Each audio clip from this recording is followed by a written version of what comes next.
परमेश्वरଙ୍କର ପ୍ରିୟ ଲୋକମାନେ ଆପଣମାନେ କ'ଣ ଏହା ଭାବନ୍ତି କି ପରମେଶ୍ୱରଙ୍କ ସେବା କେବଳ ପାଷ୍ଟର ବା ଗୋଟେ ପାଳକ ଆଜ୍ଞା କରନ୍ତି ବା ୱାର୍ସିପର ବା ଭଲ୍ୟୁଣ୍ଟର କରନ୍ତି?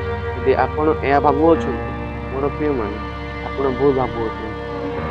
ପରମେଶ୍ୱରଙ୍କର ଜୀବିତ ବାକ୍ୟରେ ଲେଖା ଅଛି, ପରମେଶ୍ୱର ଯେତେବେଳେ ସ୍ୱର୍ଗକୁ ଉଠାଯାଉଅଛନ୍ତି ସେହି ସମୟରେ ଯୀଶୁଖ୍ରୀଷ୍ଟ କହୁଅଛନ୍ତି ଯେ, ଯାଅ ମୋ ନାମରେ ସେବା କର, ରୋଗୀକୁ ସୁସ୍ଥ କର ଓ ମୋ ନାମରେ ମୃତ୍ୟୁ ଲୋକକୁ ଜୀବିତ କର ଓ ସୁସମାଚାର ପ୍ରଚାର କର।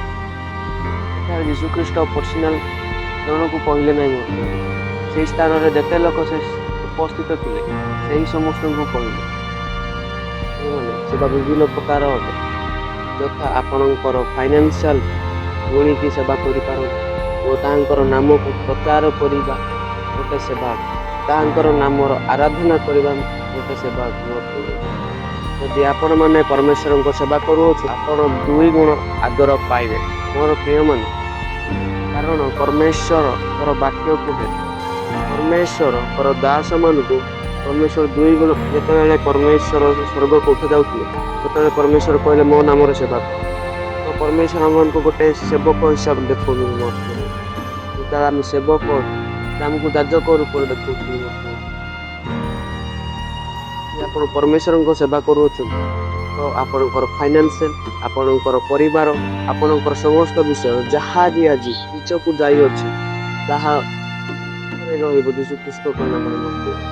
ଆପଣଙ୍କର ଫାଇନାନ୍ସିଆଲ ଆଜିଠୁ ଆଶୀର୍ବାଦ ହେବାକୁ ଲାଗିବ ଓ ଆପଣଙ୍କର ପରିବାରରେ ଓ ଆପଣମାନେ ସମାଜରେ, ଆପଣଙ୍କର ଗ୍ରାମରେ ଉଚ୍ଚରେ ରହିବ ମୋର ପ୍ରିୟମାନେ। ପ୍ରଭୁଙ୍କର ସେବା ସମସ୍ତେ କରିପାରନ୍ତି ନାହିଁ ଓ ସମସ୍ତେ ଆଶୀର୍ବାଦ ପାଆନ୍ତି ନାହିଁ।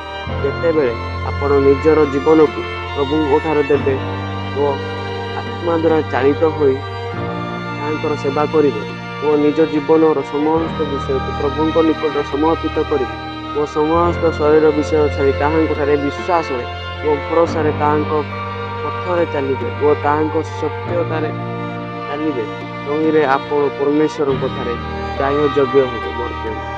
ତ ମୋର ପ୍ରିୟମାନେ, ପରମେଶ୍ୱରଙ୍କ ଠାରେ ନିଜ ଜୀବନକୁ ଦେଇ ଦିଅନ୍ତୁ ଓ ତାହାଙ୍କ ଠାରୁ ତାହାଙ୍କର ସତ୍ୟରେ